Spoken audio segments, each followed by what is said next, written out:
Sports all plays. Yeah. All sports all plays. All sports all plays. 365, we making a plays. You talking the game, get you through the days. We're high in the court, the dime in the lane. Variety topics living the same. All presentation, sports information. In the airways, taking the nation. All sport, all plays, they work in your faces. Grace at the field, so tie the laces. All sports all plays.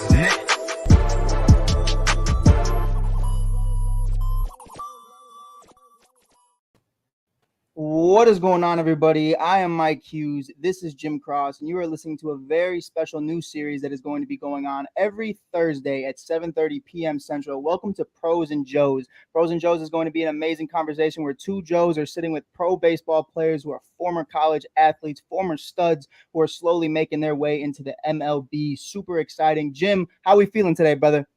Man, absolutely glorious, man. I'm ready to do this thing with you, no doubt. Now, one of my favorite things we're going to be talking about throughout this entire season. Season 1 of Pros and Joes is going to have an amazing segment. I'm super excited to launch this one. Friends or foes? Jim, we have two special guests today. I want to get a little bit of insight on you before we bring them on.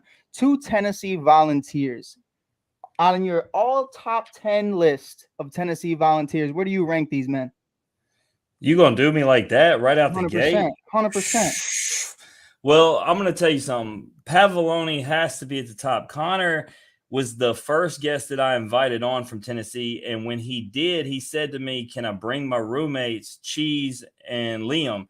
And so he gave me a 3-for-1 special out the gate. So how can I not have him at the top? He's the governor. He's the man. And then if you're going to put me gun to my head, I'm not going to say Trey and say that just because he's on here. It's got to be Evan Russell, man. That's my dude, and you know that. He even let me announce his signing with the Angels. His dad reached out to me and do that, so I'm going to go Evan. But I love all the Tennessee guys. That's why I think it's funny that, they're villainized because they got to be the most likable dudes I know. Oh, without a doubt in the world. But before we get any further, I want to introduce our two studs. Obviously, Jim's giving it away because we already broke that down. Jim, I'm sorry, baby. I didn't mean to put you on blast like that. And Evan's out there somewhere smiling right now, so I guess it's a good thing. But we have Conor Pavolony of the Baltimore Orioles and Trey Lipscomb with the Washington Nationals. Gentlemen, welcome to the show today. Hey, how you guys doing? What's up, guys? Thank you for having us. How's everything been going for you guys lately? Chilling in the downtime right now, trying to get ready for this. Now, Trey, I got a question for you off rip. Has nothing to do with baseball. The outfit today, the drip. I want to talk about it. Brown jacket, white shirt, neon construction green beanie with the headphones banging. What went into this? What went into this? When you knew Jim Cross hit you up and said, "Yo, I need you on a show," when you looked in the mirror and said, "This is the fit," what went into this fit? Well, as soon as he called me to be on the show about a week ago, I picked out the fit immediately. So it's been waiting in the closet for a while. I needed to see a fur coat, honestly, because that's why I used that graphic. I needed him in a fur coat, and I needed Conor in the daddy hat. That's how we should have done this thing. I wish I could have had that fur coat. Man, I actually, your coach came on and said that thing needs to be retired. It stinks pretty bad. I mean, y'all wore it an awful lot. You know what I'm saying? So. But I want to start with you, Conor, real quick, man. I want to ask something. With you and Trey, man, y'all played together for years. But he had to wait his time. And so your time there, can I ask you, man, did you see or could you have foreseen what he was going to end up doing his senior year after you left? Oh, absolutely. Just kind of the work that he put in behind the scenes. I think, he just was in an unfortunate situation with a guy like Rucker, playing in front of him. But at the end of the day, I told everybody that the kid's special, and he did what a lot of people wouldn't do, and he stuck around knowing that he was going to get his time eventually. And, if you would ask me before this season started, if, it turned out the way that it did for him, I would have been one bit surprised. Yeah, no doubt. And he talked about that on his episode. He had to wait his time. And Trey, man, I got to commend you because, not only did you wait your time, but then when you got your time, you shined. We all know you were robbed of SEC Player of the Year, even though it was by my boy from LSU, Dylan Cruz, and obviously Sonny D. But, I want to talk to you about something. This is the first time I've talked to you since I watched you in Starkville. Your episode on And Off the Bench was before then. I want to talk about that play, man, where you were sliding into the wall right in front of the net and robbed that what I thought was 100% a foul ball. And I'm telling you right now, Trey, I was surrounded by Mississippi State fans, and every single one of them was like, that's the nicest catch I think I've ever seen here. And so that's coming from the opposing fan. Like, how good did that catch feel? No, it felt good, but literally, Pav knows this. Every Thursday we do this thing at practice, fly ball communication. So I probably caught that same ball 10 times before I actually made that play in the game. So it was kind of just like, I wouldn't say muscle memory, but it was kind of like I knew where the fence was. I knew like everything that was around it, where the tarp was. So I just had to go over there and catch it. And that's sometimes could be the hardest part. I mean, Mike, he made this thing look routine. I mean, he slid in. I mean, it was, you know, Trey Turner slides into home plate. 100%. Well, Trey Lipscomb slides into the brick wall, feet slides and all nicely, makes the catch right up against the net. It's beautiful. Oh, 100%. Next Jason Hayward in the making right now. I'm super excited to see it. It's just unfortunate that it's not with my Cubs. But we're going to get there. We're going to get there. And, you know, I'll buy my time, Trey. Don't worry. We got a spot for you in Wrigleyville. Oh, man. So, man, Mike, man, talk to him. We've been talking about these football games, man. Talk about what you've been seeing on the sideline with these guys. Man, it's been crazy, man. It has been crazy seeing you guys get going, doing your thing. I mean, it's been a lot of fun. It's been a lot of fun, and I want to ask you guys, you know, because the Kings of Knoxville now. It's not something you guys can shy from. It's not something you got to be modest. You don't got to say, oh well, you know, we'll always be remembered. You guys are kings in that city. Looking at it for what you guys have been doing right now at all these home games, how much fun has it been? What has it been like? What's the atmosphere? Are people recognizing you walking around? I'll let you start with that. Yeah, we can't go anywhere with Trey in Knoxville. I can't take that man anywhere. But, you know, it happens like at times just because of, you know, walking around with Trey, or like guys from the team from last year, or even guys recognize me from 2 years ago. You know, Knoxville's such a sports town. I don't think people realize, you know, how invested these fans are, and unless you have an interaction with them on Twitter. But, you know, these fans are diehard, and now that all of our sports are really playing at a high level, it's like if you're an athlete at all at Tennessee, you know, that's what you kind of run into. But the football games here have been unbelievable. I mean, you know, you can kind of see it on TV. Like the Alabama game is the best experience I've had as a fan of sports in my life. Being able to storm the field and beat Alabama like that too. And we knew we were good long before that, but I think that was just kind of our message to the country. Like, hey, we're here and we're not going anywhere. And so that was extremely fun. Where were you guys at on the College game day with Drew Beam and them in the sign, man? I'm a little disappointed. Whoa. Hey, guys, there's a missing goalpost. Do not answer this question on where you guys were. Don't say nothing. There's a GoFundMe with your guys' name written all over it. The signing bonus will be gone. You were in the stands. That's where you guys were. Yeah, no, I was on my couch. Trey wasn't gonna do nothing. Hey, look, let's be honest. They just talked about all the work they've been putting in. These dudes weren't carrying no goalposts. That was for the other guys. Like, hey, they was chilling. You know, Randy Jowers was somewhere holding that goalpost to this day. But for you guys, I do want to ask you guys this, because obviously, Trey, specifically for you, last season and even the 2021 season was insane. And the magnitude of that brings the crazies out. It brings the diehard fans to the new fans like me. It brings guys who only cover, you know, Major League Baseball to start watching college baseball and say it's 10 times more fun than the majors 90% of the time. We got Drew Gilbert throwing bat flips. We got people going crazy winning championships. I mean, for you guys, craziest fan experience so far that you guys have had that we're allowed to talk about. What would you guys say in recent years you guys have experienced? This was kind of like a heartwarming one. So I did like this little signing event with a bunch of fans out in Turkey Creek, which is like 30 minutes from campus. It's not close. But as you know, Vol fans travel and they love to go everywhere. Mm-hmm. That orange, you can see that orange from a mile away.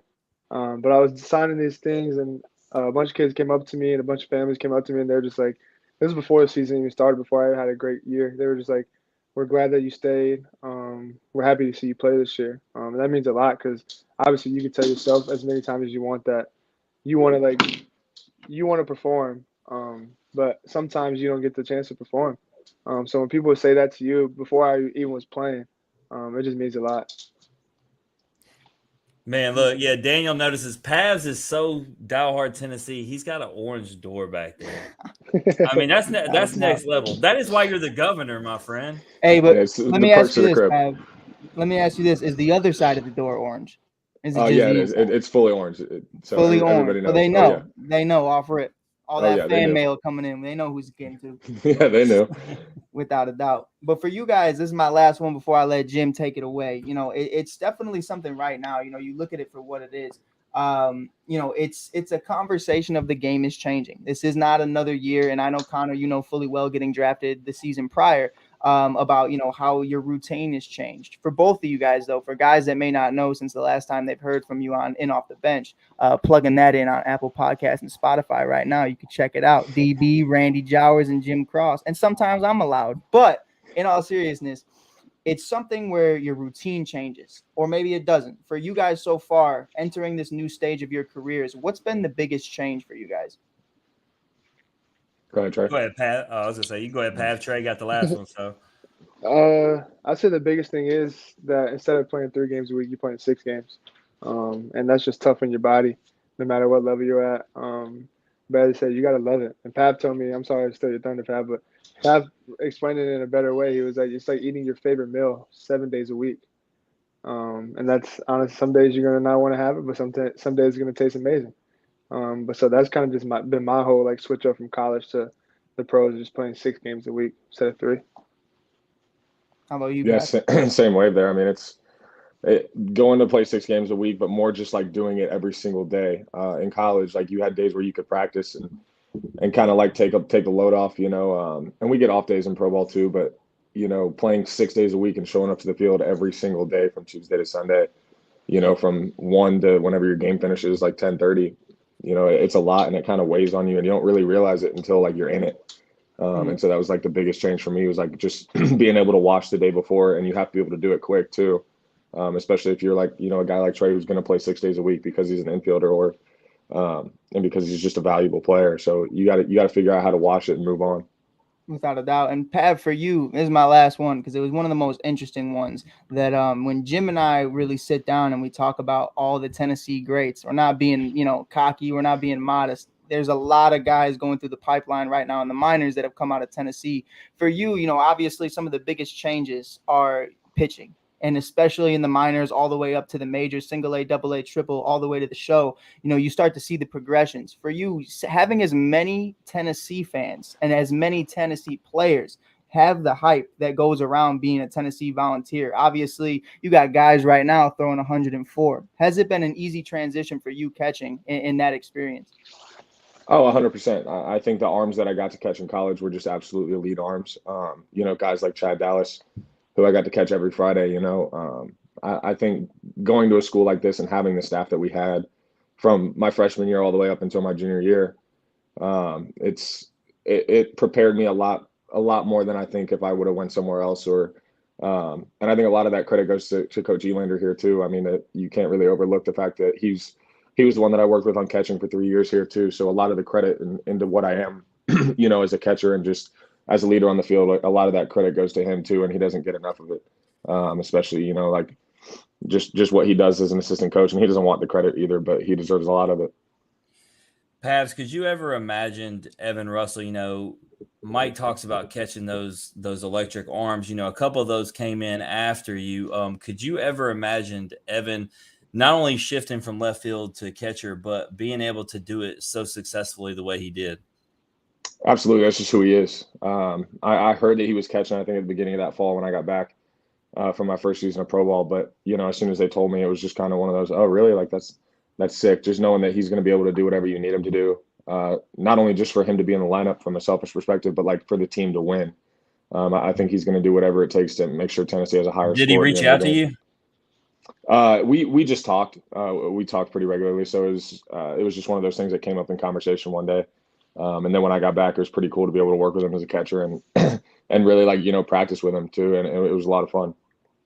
Yeah, no doubt. So the only other question I got before we're going to get to the foes part of this, we're doing all the friendly stuff, is I do want to know, during your final season in Tennessee, obviously you hurt your hand.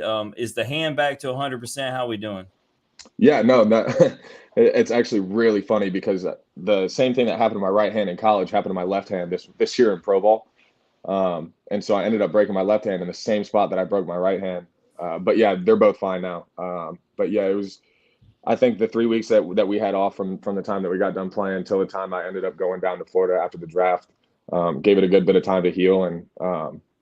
And so, that was nice to be able to be able to take that time off, one, just for my hand to heal, but two, just to get ready to go into what the next chapter of my life would be. Yeah, absolutely. So Trey, I'm gonna come to you with my first question. Now that we're gonna get all the friendly stuff out of the way, now that y'all aren't teammates, who hits better bombs, you or Pavolony? I don't know. Pav's hit some far ones. I mean, he's had some memorable ones too, especially off. I think a guy. I don't know if you guys know him, but his name is Jack Leiter. I don't know if you guys know Yeah, I've heard of him. him. Yeah, Nah. but Pav hit that home run, and he said, "There we go." And you can hear it. It's one of those ones that just right off the bat it just goes. But I don't know. Pav's had some really, really far ones, but I don't know. I had 22 of them, so it's kind of hard to Yeah, say. there you go. I was gonna say, don't play humble all the way. No, he had more homers last year, I think, that I did in my career. But yeah, there is something to be said about when you do send them pretty far. So is that your way of saying, Connor, you think it's Trey also because he hit more? Yeah, I mean, I just kind of stopped counting them after a while when I was watching them in my hotel room on TV. But I've seen him hit some in practice too. You guys have no idea. So yeah, I'm gonna have to go with him just because I've seen it. I don't think everybody's kind of seen what he can do either. But yeah, definitely go with him. Yeah, and I think what goes under the radar with guys like y'all who hit the way y'all do is how the defense goes, unnoticed. And I think for Trey, a lot of people, because he had such great, outstanding offensive numbers, nobody really understood how good a third baseman he was. And obviously with you, Connor, I mean, people knew that you were a great catcher, but I think a lot of times they looked at you as more of a power hitter in the lineup than they realized how just, much of a general you were behind the plate. So, Trey in Washington, man, where are they going to have you at come spring training? Like, where are they going to start you with? I have no idea. They kind of just sent us a program to like follow like a schedule, like on weights and stuff. But anything else, I haven't heard anything from them. I just know I'm going to go down there sometime in December for like a strength camp / hitting camp. But I don't know when in December. And then obviously spring training in Florida. But I haven't heard anything else besides that, like where I'm going to start or anything. So when you get to wherever you go and y'all start playing and you line up against an opposing pitcher that you played with at Tennessee. So let's just, let's throw out like Blade Tidwell. Like, Yeah. I mean, are you going to be salivating, excited about that moment? Or is there going to be kind of like, man, that's my boy on the other end? Oh no! Anytime you step between those lines, it's a little cliche, but anytime you step between those lines, it's game time, and you're just trying to be better than the guy out there. Because I promise you, if I'm facing Blade, he's gonna want to beat me. He's gonna want to break my bat or just blow me up. So I'm not gonna take it easy.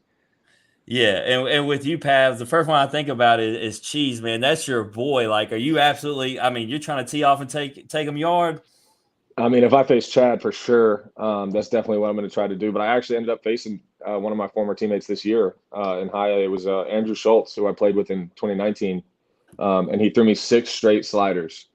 And I sent him a text after the game so fast, and I was like, dude, really? Like 6? Like, bro, come on, like we need something. And so hopefully Chad, if I ever face him, does not do that to me. Like I'll take a heater and a hard line out, But yeah, it's like Trey said. I mean, when we get in between there, it's mano a mano. Right. And so with you having a year under your belt already, being in the minors organization, do you happen to kind of know where you're going to be going when it comes time? No, absolutely not. That's just kind of how the game works too, especially in the off season. Like when I found out I was going to high A last year, like on the last day of spring training. And so like a lot of our affiliates are in Maryland. So I knew I was going to Maryland. I just didn't know where. And so the last day of spring training is when I found out last year. So I assume it's going to be a lot like that this year. Yeah. And Trey, with you being from Maryland, I mean, did you grow up rooting for the Orioles at all? Not really. So I only did high school in Maryland. And then before that, I lived in Florida. So I've always been kind of like a Miami Marlins fan / Tampa Bay Rays fan, just because they were indoor. And I like some indoor stadiums, like the domes. So you ain't even studying, Connor. If the Orioles go up, you don't care about the Orioles' success. I see how it is. The Orioles have a good tradition. I mean, that field is sick too. I've been there at Camden Yards a few times. But no, I don't know. I really didn't grow up like having a fan or being a fan of like any specific team in the MLB. Just a lot of players that really caught my eye. I got you. Well, I'm gonna ask you both a tough question about because this show isn't going to be just about you guys. It's going to be about the other guys who've been on the show. We're going to do the same thing with them because, like we got Evan and Drew set up and working on who I'm going to set up with Joyce. But I'm going to start with you, Connor. Who makes it to the show first, Ben Joyce or Blade Tidwell? I honestly think Ben Joyce will debut next year. Just being real with you guys. Obviously, I don't know anybody in the Angels org, so like, there's no like credibility to it. But He's tampering. Get him right now. This is all for the film. This whole I'm vouching for the guy, if anything, right now. I think that he'll debut next year, and so like, I think it'll be Ben, but I don't think Tiddy will be too far behind him. Yeah, no doubt. And so for you, Trey, I'm going to give you, obviously had a setback with injury, but I'm going to put you against Drew Gilbert. Who's making it first? Me or Drew Gilbert? You couldn't even have Pav and somebody else? No. That's actually, he was just talking about the respect factor. When I think about the two guys who produce the most, y'all are the two guys that I think of last year. So that's why I'm putting you up against them. I don't know. That's a tough question. You're supposed to be confident. You're supposed to be like me. But I mean, it doesn't matter. Whoever's in that double celebration in the show, I'm gonna be happy with it. Without a doubt. So, without a doubt. Are y'all still gonna have that swagger? Y'all still gonna be flipping bats and having fun like y'all did in college? Oh, come on now. It's always like have to. Gotta have some fun somewhere. But in the pros, you got a good chance of catching one the next time around. College, that you don't necessarily do it as much. So you gotta worry about that aspect of it. And you know how hard it is to get on base? Right. especially Pavs and whoever's taking, if one of y'all ends up taking Ben Joyce, y'all might be taking 105 to that backside. You know what I'm saying? Oh no, I'll sprint around the pitches. Without a doubt. Jim, I do got a question for you too, though, because I know you putting my guys on blast right now in the game as presented. Even though he hasn't made his debut yet, we have Drew Gilbert going against the greats at bat flipping. We got Fernando Tatis Jr. We got guys like Tim Anderson. The list goes all the way around. Is Drew Gilbert already, in all three of your opinions, the best bat flipper in the game currently? No, because he's not even the best one on that Tennessee squad. Jordan Beck's bat slam is better than any bat flip I've ever seen. I don't know. Ask these boys that. What's better, the bat flip or the bat slam? I don't know. I've seen Drew do it so many times that I got to go with the bat flip. And I hit behind Drew, so I got a good view of it every time. But no, that bat slam. I mean, Jordan doesn't show emotion, but when he does, he shows it out with some authority. And I think that caused like a little earthquake in Knoxville the way he slammed down. Without a doubt. I think that's one of the ones where it's kind of like, oh shit, like this just happened because you don't see it enough. Right. So it's like when it does happen, you're like, yo, this guy's got feelings. It's crazy. Right. Exactly. For sure. So when you look at just overall, obviously we've thrown out some names, but if you just look over the guys that even you were throwing out older guys, Connor, but guys that y'all have played with that have made it up, and you look at the numbers and the amount of guys who are in the minors and everything. I mean, it really is just astounding what Tennessee has built and the amount of guys that you do. So I feel like it's inevitable that a lot of you guys are undoubtedly going to see each other.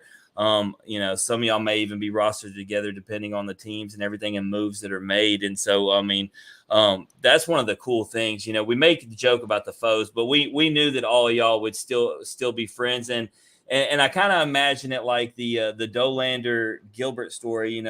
Dolander said when he came on that Gilbert let him know the first day that he showed up about when he hit the home run and bat flipped on him when he pitched at Georgia Southern. But it was all good. They were still boys. And so I know it'd be the same thing when y'all play each other. But, y'all talked about off-season workouts or whatever. What's that? Let's start with you, Trey. What's that look like for you right now? Because, I mean, you got a long period until y'all actually start spring training. You can't get complacent. So what does it look like for you right now? Usually Monday through Friday.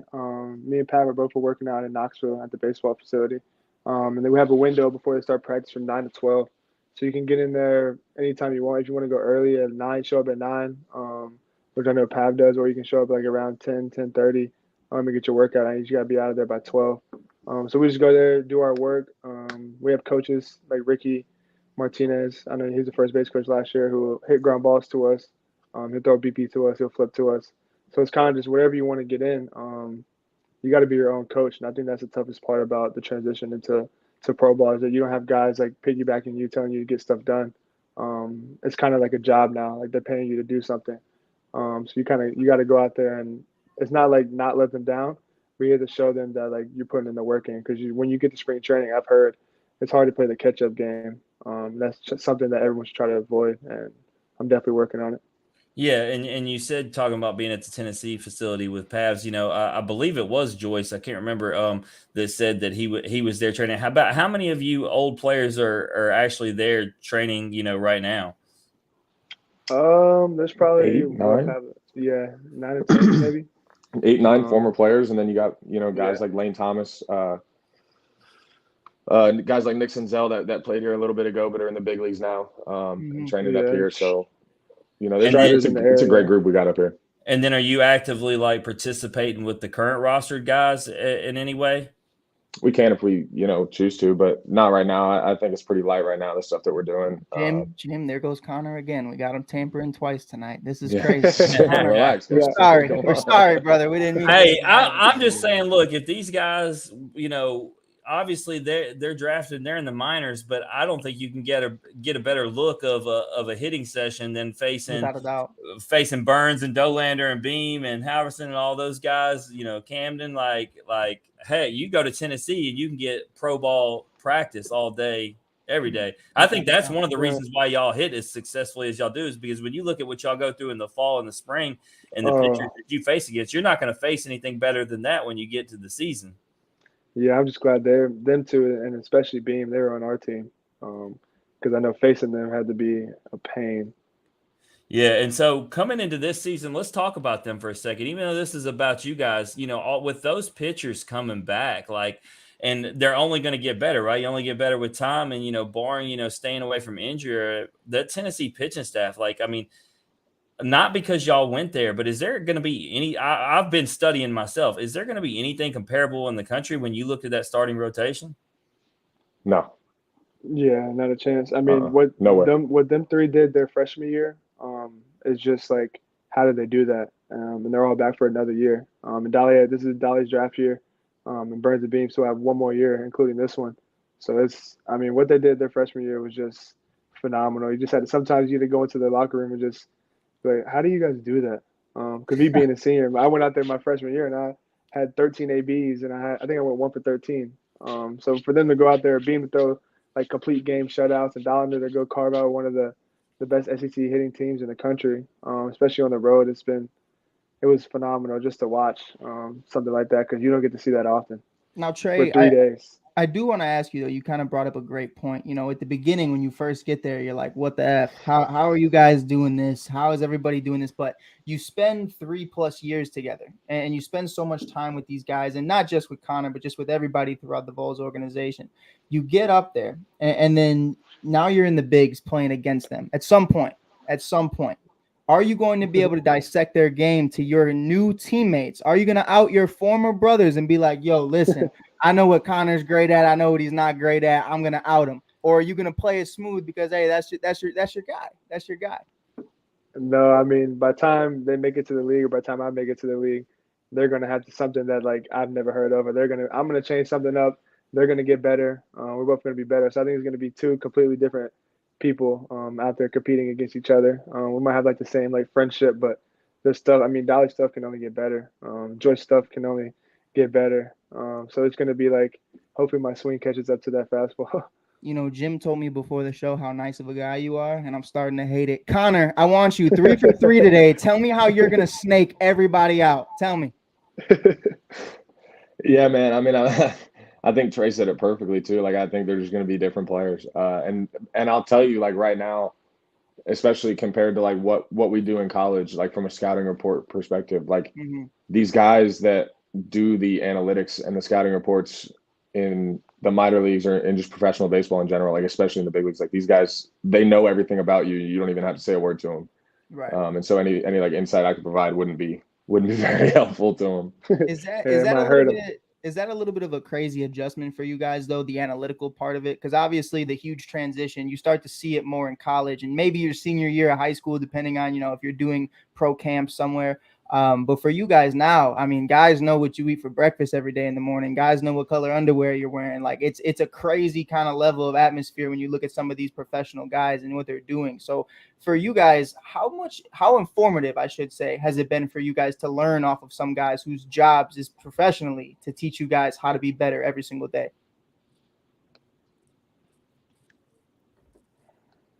They keep waiting for the other one to go first. It's not that they don't want to You know answer. what it They don't is? know how to go first. You know what it is? We had friends or foes, and I learned 5 minutes into this that they're just friends. It'll never be foes. They're two of the nicest guys. They're both trying to let the other one go first. I'll tell you what, while they're thinking about this for a second, Randy told me to address Connor and ask, is Baltimore doing promo videos with you getting off the bus with like snowflakes coming down like Tennessee does? Do you got it like that there? The governor. I mean, hopefully I have it like that one day in Baltimore. But I don't right now, so I'm just enjoying it right now. We're convinced, hey, you are the governor, man, good looking cat, but man, there's some videos of you. I think somebody in the film department is either family or got a crush on you, my guy. Because I mean, there were some videos of you that were better than everybody else's. I appreciate it, man. We're gonna find out. It was either a family member or a stalker one. But as far as what Mike asked, go ahead, Trey. We'll let you have the floor first.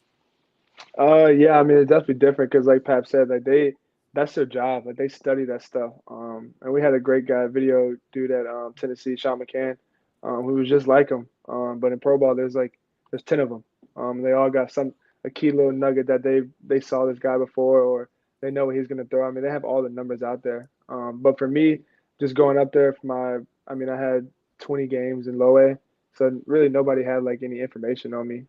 So just going up there and I was seeing a lot of heaters. I think my first AB, I hit a home run. And then like the next 5, I had like strikeouts or something. It was something like that.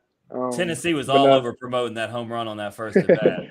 I mean, the video announcer stole the whole thing. I don't know if you guys saw that. Yes, Mike, if you haven't heard that, the announcer, that was electric. And you know what's crazy about it too is I feel like it goes so underrated in the game as a whole. Like announcing is so much about the atmosphere that fans don't recognize until they get home and they watch it live. Like whole backstory, we ain't gonna get too far into it, but if you guys remember Devin Hester running that back in the Super Bowl. I mean, You listen to the announcer's more exciting than Devin Hester running this touchback back. And it's like, it's a crazy atmosphere, especially in the game. Yeah. But I think everything about the minor leagues is underrated. You know, Daniel likes to talk about it all the time. Like they got the coolest names, the craziest uniforms. The announcers are wild. If you go to the games, man, you can get a beer and a hot dog for $2. Like minor league baseball is where it's at. Like I hate that like all those stadiums aren't closer. I'd be going and watching all these guys play.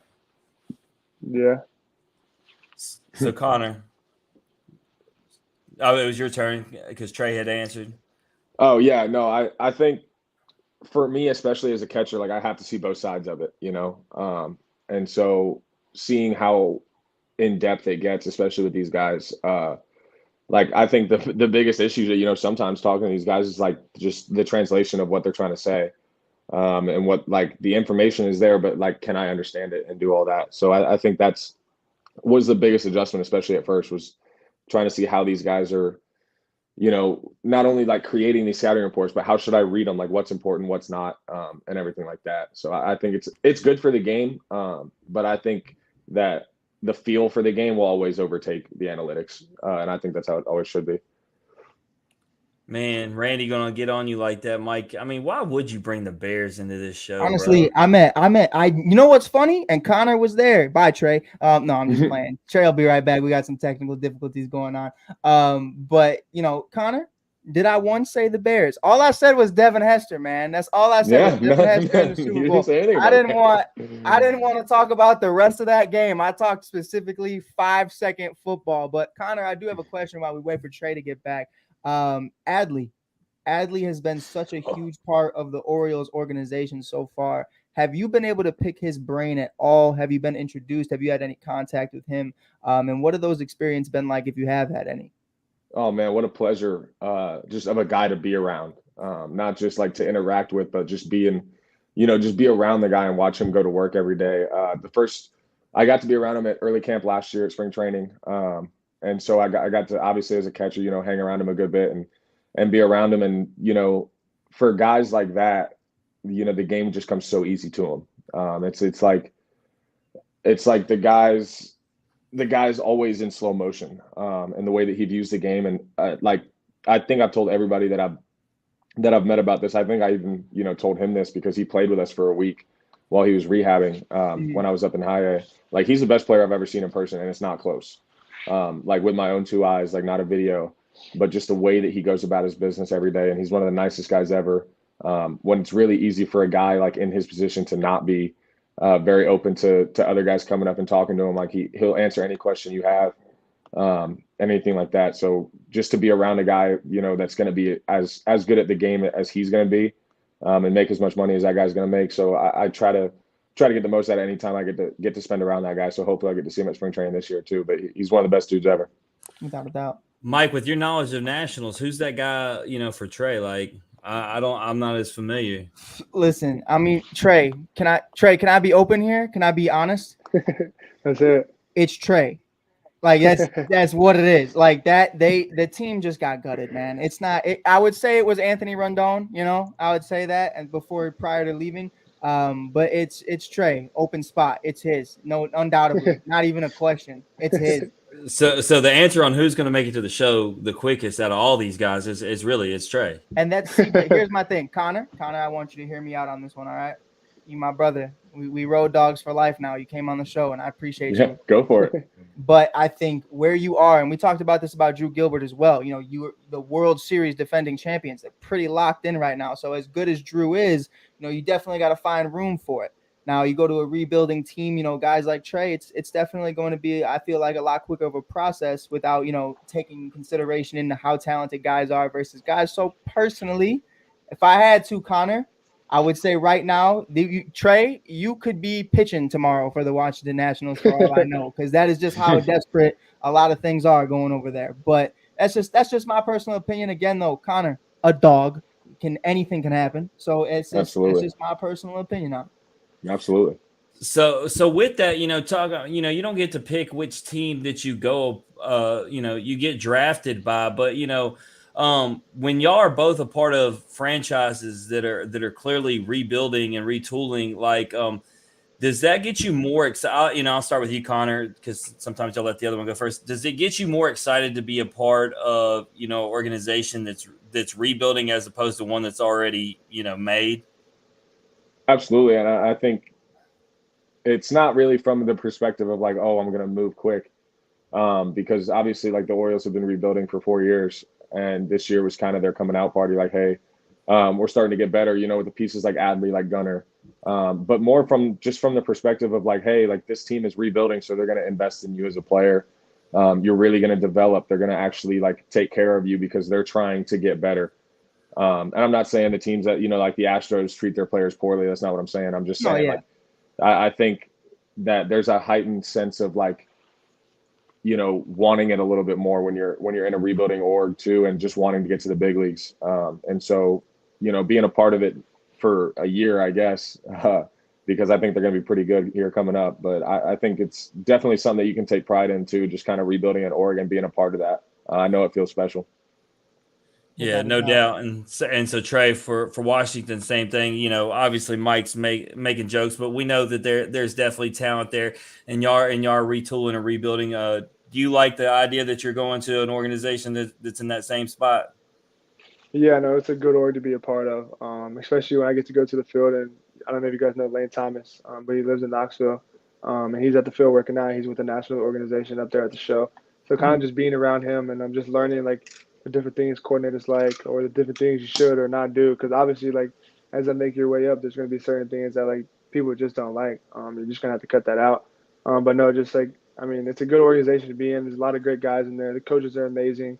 And like you said, like, as far as like a rebuilding, I feel like the coaches, I'm not saying like Pav said that they don't care about you with the Astros or like somebody who's like actually winning a lot, but the coaches actually like want to rebuild you. They want to like take time and perfect your craft, and just stuff like that. You can tell that they want to be there and not just showing up to get the pay stub. Without a doubt. And Trey, I do want to hit on something because it is all love at the end of the day. I'm a Cubs fan, so I can't talk about nothing.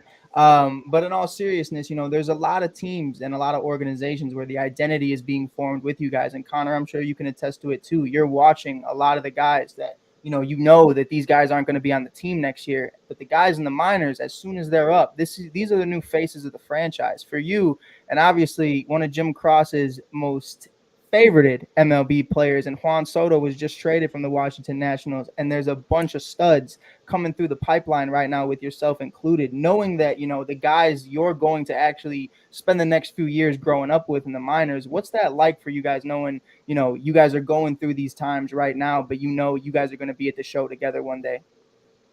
Yeah, no, it's kind of hard to I guess take a look at it like that because, like I said earlier, we're just grinding. We're just trying to Right. make our way there, and just do everything that we're told. But sometimes you got to take a few steps back and just look at it. Like Tennessee baseball has a lot of guys in great organizations. So when that day comes, I think it's going to be one of those things where it's like, man, like this is crazy. I remember playing with you 4 years ago, playing hacky sack in the locker room. Now Right. we're up at the show. I'm facing you, and we're on ESPN, or I know we were on ESPN last year, but I don't know. It's going to feel a little bit different. We're going to be up there in the MLB. That's every kid's dream, playing baseball and growing up. So it's going to be different. And sometimes you got to take a few steps back and just look at what you did. And that's a credit to all the coaching staff at Tennessee because they breeded a lot of great guys. And we have a lot of guys in pro ball right now. Definitely. And it's one of those things, Jim talks about it all the time with LSU and a bunch of guys. You look at right now, Jim's actual guys. I'm not clowning Jim this time. You look at Jamar Chase and Joe Burrow, what they've been able to do, the connection that they've had for years. It changes a lot. You can't just put a roster together and expect it to work. But Trey, we have a caller, first-time caller, long-time listener. We have Randy Jowers in the chat. He said, yo, I might have missed this, but Trey, if you're facing Ben Joyce, you hit a bob, you pimping it? And if so, you think Ben would hit you the next at bat? DB came in the chat. He said, you're definitely getting hit. What do you think, Trey? How you feeling about that? Well, I talked to you guys earlier about this. If I hit a home run off Ben Joyce, my eyes are probably closed, and I'm going to sprint around the bases as fast as I can. Well, I'm going to tell you guys this. We actually talked to Ben about this. Randy knows the answer because we talked to him, and Ben's such a nice guy. So for instance, he hit a 3-time guest, Cameron James, from Mississippi State, and he genuinely said he felt bad. He said he talked to him after and apologized to him. So Ben's not hitting nobody on purpose based upon what I understand, and especially with as hard as he throws. I don't think he's trying to hurt nobody. He may come out there and look fierce on that mound, but I don't think Ben's taking anybody out. My older brother used to tell my mom the same exact thing after they'd beat my ass. It wasn't on purpose, bro. I swear. He fell, and I'd be like, what are you talking about? But as far as your Juan Soto comment, since you decided to throw that in, Mike, give me Trey, give me Rucker, give me Liam Spence, give me any of them dudes from Tennessee before Juan Soto in their early years. That dude's overrated. Overrated. I said it. It needed to be said. It's fine. You know what? I'll own it. I'll own that one. It was a very tough postseason, so I'm not gonna hate on it. I'm not gonna hate on it. It's a valid statement. I agree with you, Mike. I don't think that bank count is overrated at all. Man, on his end. Overpaid. Yeah, Randy's gonna come in that overpaid all day. So all right, so let's get down to brass tacks. All right, Connor, I'm gonna start with you. If you can pick, and obviously it doesn't have to be a pitcher, obviously that's who you'd be facing as a batter, but if you could pick which one of your teammates, you make it to the show, who's the first teammate that you would want to see on the opposing side just because it would be that much fun that it's that guy? You said it has to be a pitcher or no? No, I said it doesn't have to be a pitcher because obviously you'd be facing a pitcher, but you just want to see him on that opposite side. Oh, man. It would be. I gotta break it down, and I wish I could say 5 guys. No, you can't. This is like the this or that where Daniel tells you can't do that. I need one. This is tough. Gotta be Chad, man. I think not. Hopefully he's not throwing that day. I just see him over there in the dugout, and I'm like, "What's up, Cheese?" And just because I think him and I did a lot together that, obviously, people saw us throw together on Friday nights, but I think that guy, the kind of connection that we had to build to do what we did on the field on Friday nights too, and be able to do that every week.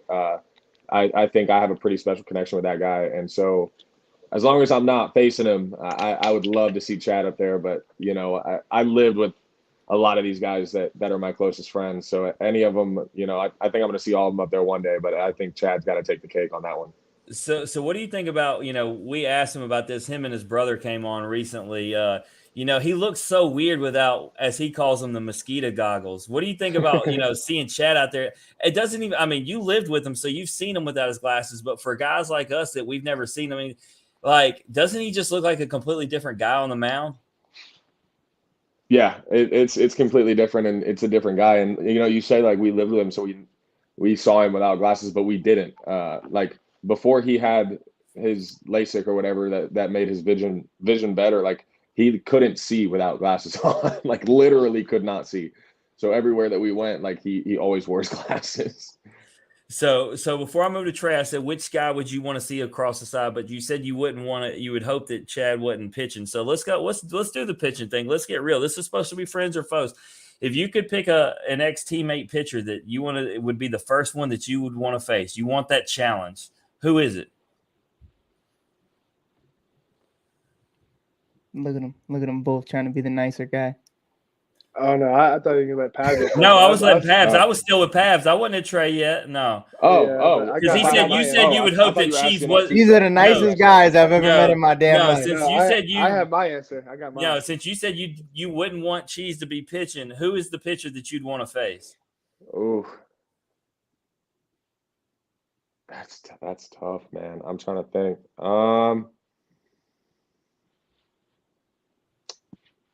Yeah, either Ben or Chad. To be honest, now that I think about it, if I got to choose one, like it's got to be Ben or Chad.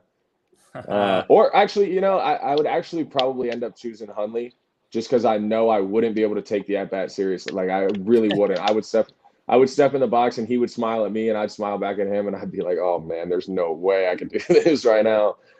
So I'd have to go with Hundley. That it's funny you brought him in because in this Friends or Foes series, that's actually who's paired together. I got Cheese and Hundley coming on together. So that one will be interesting. And I like that because they're you know, not all of y'all I could pair with the actual divisions, but with one being Rays and one being Blue Jays, you know, they potentially could sooner than later. But yeah, Hundley would be cool.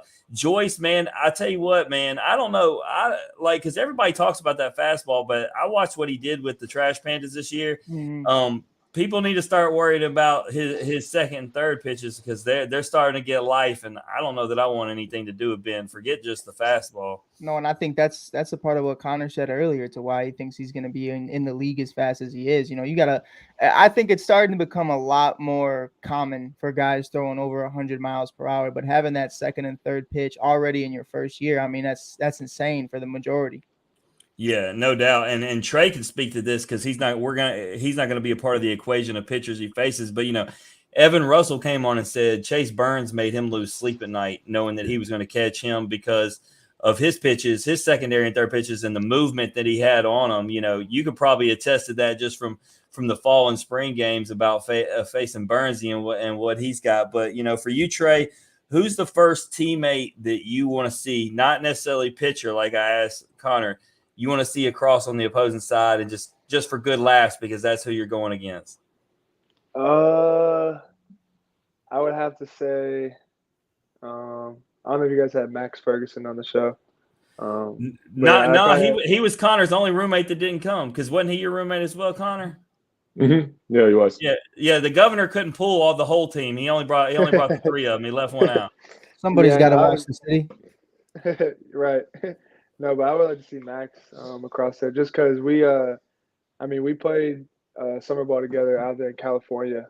We had a great time. He's just a good guy. He's one of those guys who's gonna get up there pretty soon, pretty quick. I know he just switched organizations, but he's a great guy. I'd love to see out there just to laugh with. The right answer actually should have been Rucker, and you tell him, look, you know, I sat behind you, but I'm better than you now. I should have been SEC Player of the Year. But no, as far as pitcher, you said you were ready for this. Who's the pitcher that you're ready to face? Oh, I want Seth Howerson. I've told him plenty of times. I'm like, hey, you're the reason I'm going to be an all-star. Look, hey, the Seth Halverson episode was so funny because Blade was so quiet and we couldn't get him to really answer anything. And then the question came up from Randy or Daniel about who would win in basketball because they both claimed to be hoopers. And Seth said I would absolutely win. And then all of a sudden, Blade shows emotion for the first time and it was like, I will dunk all over his ass. It was like, that's what I'm talking about. We had some fire and emotion out of Blade. But Seth, he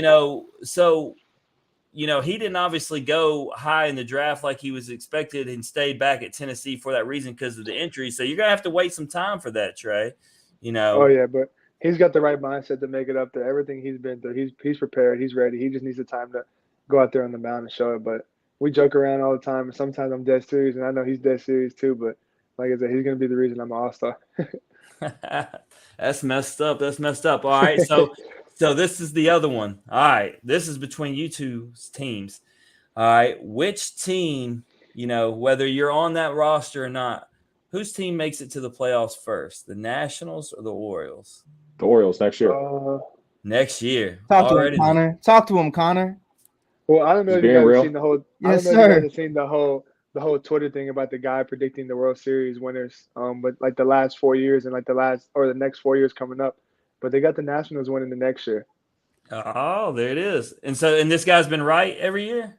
He's been right for the past 4 years. Wow. Well, now I know where to lay my money. I'm going to lay some money on the Nats. I bet I get some good odds.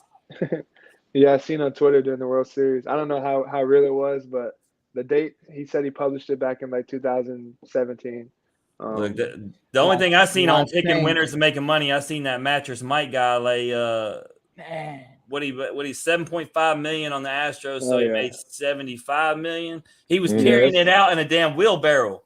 You know what's crazy about it though is they after the taxes of all of it, I read somewhere he only got like 10 mil out of which only 10 mil, obviously. But no, they couldn't have taxed him that much. Nah, he got a good bit of it. There's no way.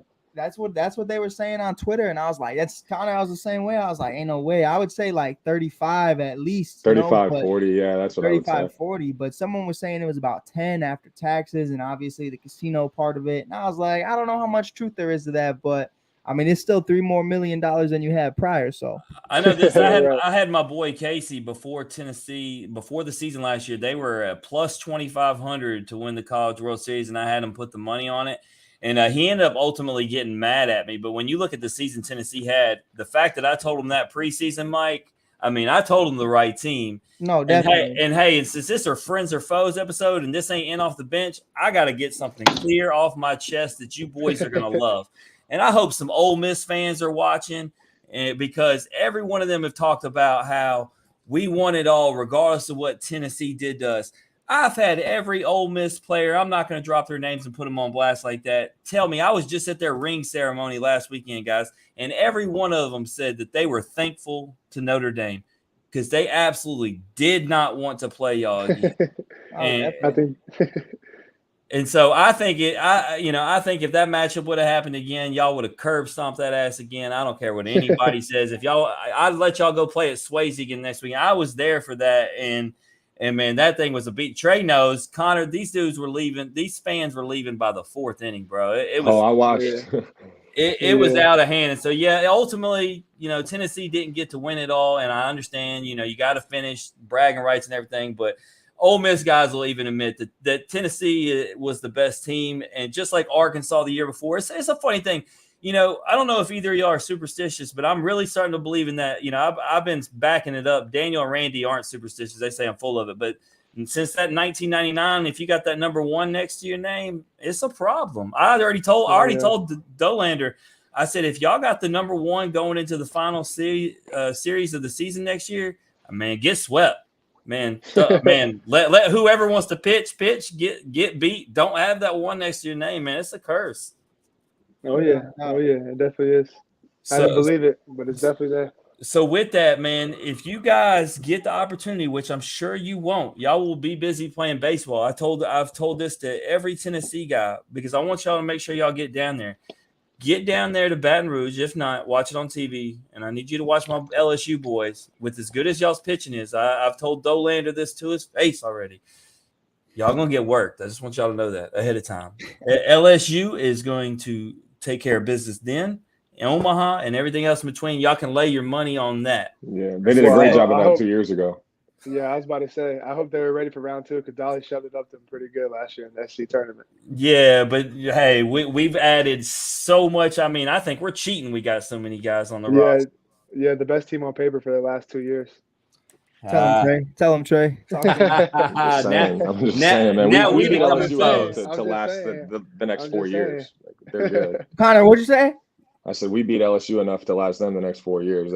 Randy likes to remind every LSU guest that comes on that they made Paul Maneri cry and retire. So, I'm glad. As a matter of fact, it's going to be great, though. It's going to be a really good series, man. Yeah, it's funny. We've asked, and y'all are the older guys, so y'all will actually understand this. When we've been asking the recent Tennessee guests what series they look forward to more, the LSU or the Arkansas, all of them are saying LSU because the whole Arkansas heated thing was a few years back. And so to most of the new players, that's not a big deal to them. But, man, the idea that Tennessee gets a chance this year, obviously we talk about how good they're going to be, but they get a chance to make statements because they get to go to the box and Baum Walker. So it's going to be cool. It really sucks that, y'all are going to be doing your own job and not be able to go because those would be obviously cool things for y'all to show up for. I'm sure y'all do y'all's best depending on y'all's schedule to be able to watch. But, man, I expect Tennessee and LSU, all jokes aside, to be in Omaha. And now I expect the Nationals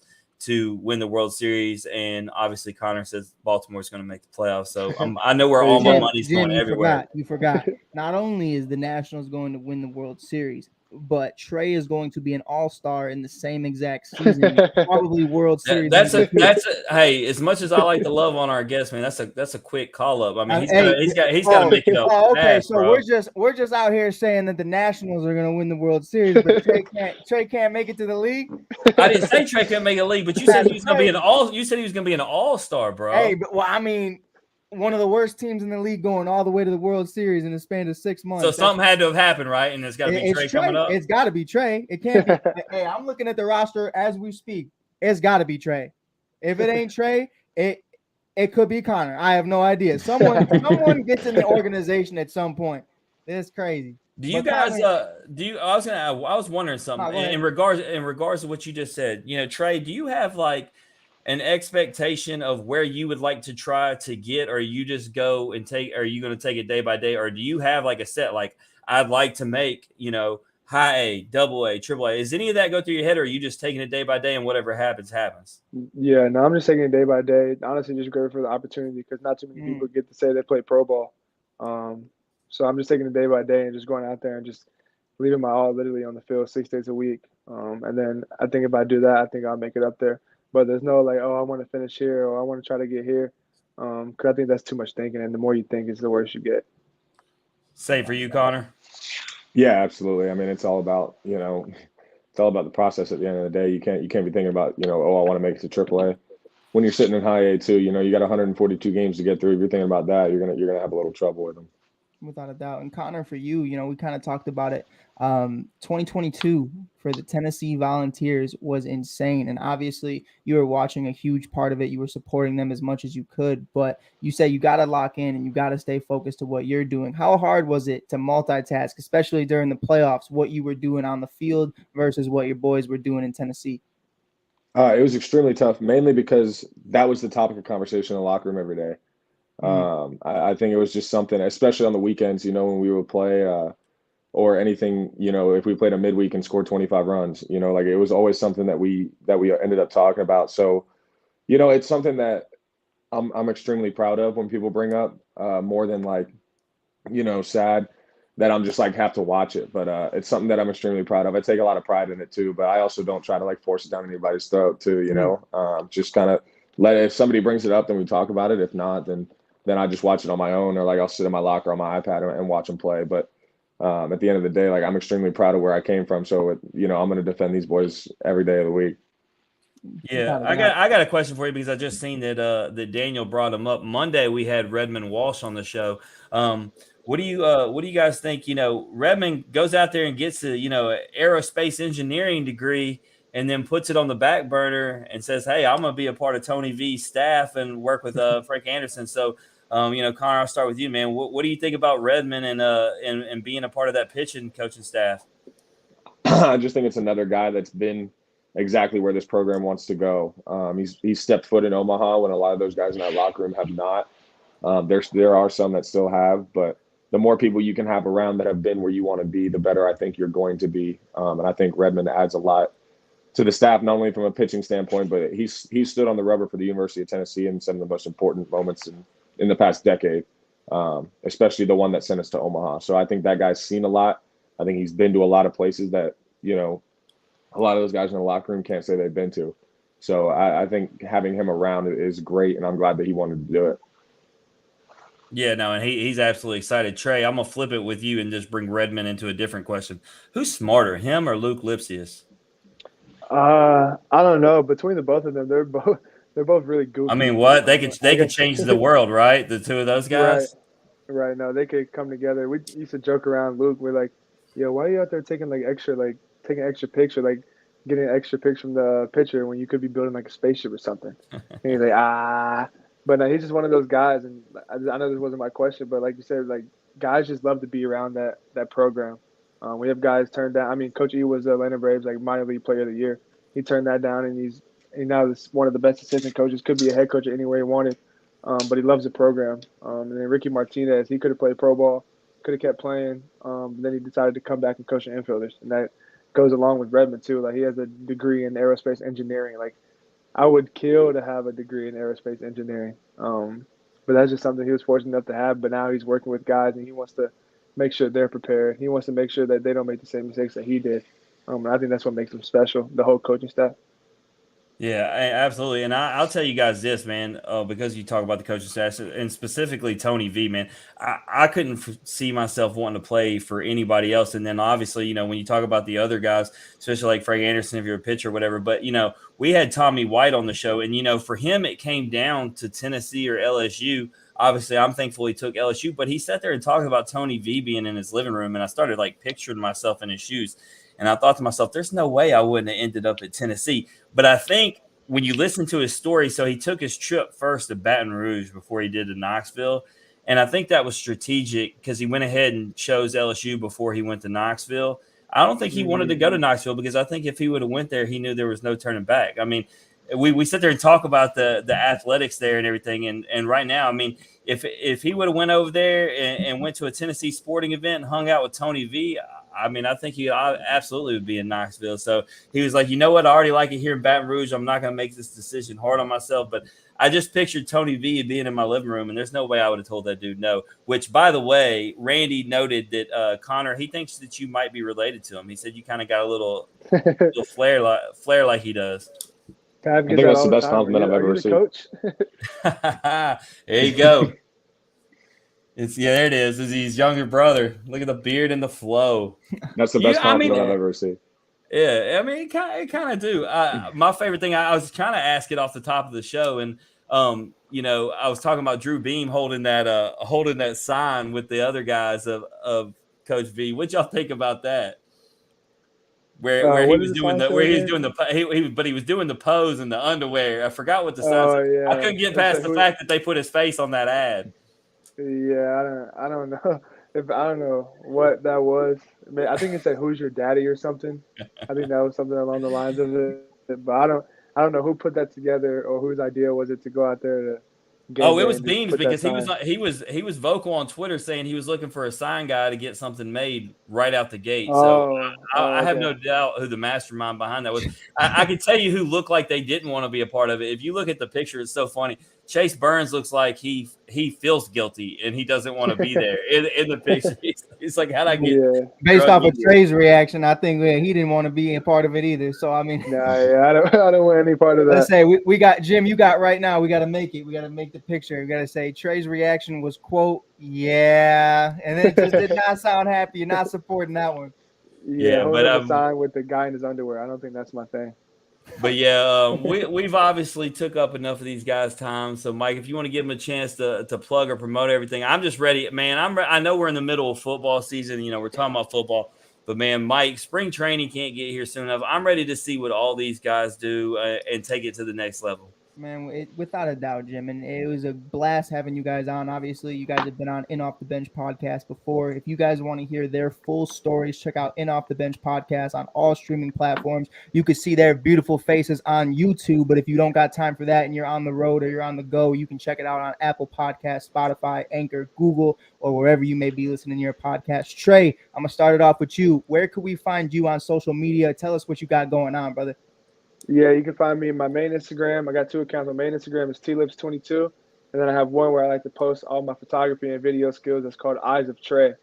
And then my Twitter is tlips03, and that's my social media for you guys. Yeah, and with that, Trey, like, I mean, if the baseball thing, doesn't work out, God forbid, like, is that something like you're looking to like for a career field possibly? Yeah, so my major was like communications and electronic media. So I want to get into something like that. I enjoy doing it. It's a hobby I picked up with it. I don't know if you guys have seen, but I made a show last year. It was called Turning Two. It was me and Christian Scott, and we just interviewed a bunch of guys on the team and did like a bunch of challenges. But yeah, it's definitely something I want to pursue because I enjoy doing it, and it takes up a lot of time. Mike, I'm checking that out as soon as we get off here. I didn't even know about that. Honestly, I already got it typed in. I'm ready. But Conor, for you, what do you got going on? Where can we find you and what everything you have moving forward? Yeah, man. All of my social media is Conor_Pav. Instagram, Twitter. I think those are the only 2 that I'm really like ever active on. But yeah, man. I mean, it was just an unbelievable opportunity to be here with you guys, Jim. It's always good to see you, man. What you're doing for college baseball players and just athletes in general, letting them share their stories is incredible too. And I hope that listeners realize that as well too. It's genuinely a good time to come out and talk to you guys, or else I wouldn't do it. And so it's always a pleasure when Jim hits me up. Yeah, no, man, it's Daniel and Randy obviously credit too. And Mike, obviously, like he said, he comes on there. Conor, we talk about it all the time, man. I just don't think people really understand how amazing college baseball is. And that's why I liked when they started that whole hashtag grow the game. I really, really hope that people continue to grow the game. And I think part of that is what we're trying to do is when you get to know the athletes, outside the lines, especially like the Tennessee guys, because it was like we said, it was so funny, people automatically villainized guys because they were having fun with the bat flips and the fur coats and daddy hat. But then you hear their story, and if you talk to them, and just to use a Drew Gilbert, because obviously he was used, but man, he's doing bat flips for kids, doing these charitable organizations for cancer and everything. And it's like, man, you got to get to know these guys on the outside, see what they're doing, man, get to really know them. I mean, most people don't even know, guys. I'll tell you right here. Drew did his second. He was with Trey, actually. So Trey does know. I forgot his other episode. My man was at Target. He forgot all about the episode. Anyway, my man was doing his interview from Target. Drew's just a normal guy. I think he even said he was shopping something for his girl or something, whatever. Hey, man, all these guys. And so, yeah, no, we just want people to know that, man, y'all are awesome individuals and that the game of baseball needs to continue to grow. I understand football is king. Basketball gets these huge ratings, but baseball is still America's greatest pastime. And, man, for me, there ain't nothing better than going to a baseball game, especially, SEC baseball and watching, 2 teams that are absolutely, geared up and especially if they're rivalries in a full stadium, and it just don't get better. Without a doubt. No, it's kind of hard to second Pav, but I'll piggyback him. Yeah, you guys are amazing. Keep doing what you guys do. It's always a pleasure to hop on the show with you guys. It's always a good time. Get to check out and just talk to you guys. Appreciate it. Well, we got it in all the Tennessee forums. I would have liked to have gotten some questions from the Tennessee thing, but one of the things that I didn't consider, man, is and I need to talk to whoever does it. They got to give it access first, right? So whoever's their thing. And so when I put them, they haven't been given access yet. So I was really hoping to get some Tennessee folks with some questions. So I need to tell them ahead of time when I'm going to do it so they can do it. So that's me dropping the ball, but y'all are our first episode for this. So it's a learning curve. So I apologize. We will be better. I promise. We'll have you guys back on sometime soon when you guys are. They'll be the first and the last episode of Friends or Foes. So we'll see you guys next week. No, I'm playing. We do appreciate you guys coming on. Yeah, absolutely. Thank you guys for having us, man. What a blast. We'll talk to you guys later, man. Absolutely. With that being said, I am sitting here with the great Jim Cross off the Bench podcast. Jim, before we get out of here, wrapping up episode 1, is there anything you want to say? How do you think episode 1 went? Where can everybody find In Off the Bench, your Twitter handle, and Jim's amazing Instagram, where he will let you know even when a college player changes his clothes every single day? This man will keep you updated. Look, I'm gonna start with this episode, man. We definitely got some growing to do. We got to get some things done. But that's why I like that we had 2 nice, humble guys that we could start with. That will be lenient and patient with us. But I mean, nonetheless, I think people got to know them, more than they probably previous did. And we did have some people that got to interact with them. But In Off the Bench, you can find us. You can obviously, like you said, on the social media. I'm all about it. My question for you, Mike, I'm going to kind of flip it. I need some advice, right? You're not married, don't have kids, so you might be the wrong person to ask, but I'm going to ask you anyway. The Purple and Gold series is this weekend for LSU, right? A lot of bragging rights on the line. I've been going to Baton Rouge a lot. Been leaving the family hanging. Should I just go one more time? Listen, Jim, I'll break it down like this. At the end of the day, you get one shot at this thing. That goes for life and marriage. But hear me out when I say this. You can have one shot at several marriages, but only one shot at life. So I think, Jim, I'd rock out. I'd go. I'd do your thing. And before we get out of here, though, I do want to say this one time because it is definitely something I need to say before I go to bed every single night. Quoted by the great host that I hope to live up to one day, DB, strong body, sharp minds, grit and grind all the time. I'm voting Jim Cross going to the LSU game. What do y'all think in the comments? Let us know. Does Jim go? We're gonna start a poll. But you know what? So your wife. You actually need to cut it before Daniel gets a chance to enter in on this poll, because he'll tell me to do the right thing. DB's always welcome. DB's word. But DB's gonna tell me no. He's gonna tell me to stay home. He's always the good advice guy. I don't want the good advice guy. That's why I asked you. If I wanted the good advice, I would have asked Daniel. I wanted the bad advice, which is why I asked you. I take offense to that, sir. But it was a pleasure, man. This was a great episode. I do want to say, for everybody listening, we will have a kick-ass intro coming in. We have a dope logo. And I'm pretty sure I could go ahead and say who's next, Mike. And it's going to be a trio, actually. We're going to have Tim Elko, Dylan DeLucia, and Brandon Johnson from the reigning national champs. And you want to talk about 3 completely different personalities? That'll make it pretty interesting. So me and you got to come extra ready next time, because it's going to be 3 guests. We need to work out the kinks, and we need to make sure we got high entertainment. Without a doubt. Now, within the next couple of days, you guys can find our Instagram page. We are going to post it. Jim Cross on Facebook, Instagram, wherever you follow us, or myself, Mike Hughes, the Shy Kid, because the Shy Kid was taken, apparently. Don't know who that asshole is, but whatever. I'm going to find him. Don't even worry about it. I'm going to find it. I'm going to be like, change your name. But in all seriousness, within the next couple of days, we are going to post up where you can find our amazing show all the time on Apple Podcasts, Spotify, YouTube, Instagram, Twitter, etc. We are going to make the accounts. This was something Jim and I have had in the process for a very long time, but we go as they go. When the guests say they're available, we do a show, and we weren't fully ready today, but we are going to be ready, and we are going to get this thing going. I appreciate all you guys coming in. Jim, any final words? Where can they find you on social media, brother? Man, you said it. I think everything's just Jim Cross. I don't know. Let me look at my own. Honestly, I think your Instagram's something else. It's Jim Cross, but it is something. It's J Cross 2146. Look, you thought the fans were just gonna know that? Look, no, and funny story. I'll end on this, Mike. Me and Randy were talking about the other day. My handle actually used to be Always Right 2146, and then Chris Vernon from the Chris Vernon Show on ESPN Memphis decided to burn me and talk about the 2,145 people that were right before me. And so, I was like, I might have to get rid of the whole always right thing. So I think you had to. I think that one hurt. But I am always right, Mike. No, actually, if you've seen our picks right now on our show, I'm in 3rd place, bro. I'm not always right. I'm losing. Bro, ask Randy. I have forgotten to give my Sunday picks to our guy Charles at the Touchdown Crew all year long. So I'm 0-1,000,000 right now. I need Randy to forget to turn in his picks for about 3 weeks so me and Daniel could catch him. Because Randy never misses it. Randy might not be on the show every Sunday, but he never misses his picks. He's got them sent in. He's been killing it. I actually need him to fill out my parlays at the casino so I can make some money off these picks, bro. 100%. But before we get out of here, I do want to say I appreciate all you guys tuning in on the All Sports All Plays Network. This has been Pros and Joes, Friends and Foes edition. Thank you guys for listening. This is Jim Cross and Mike Hughes. As always, strong bodies, sharp minds, grit and grind all the time. DB, I love you, baby. All sports, all plays. All sports, all plays. All sports, all plays.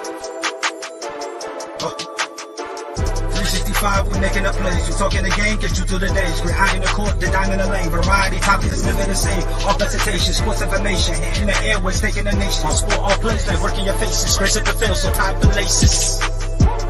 All sports, all plays.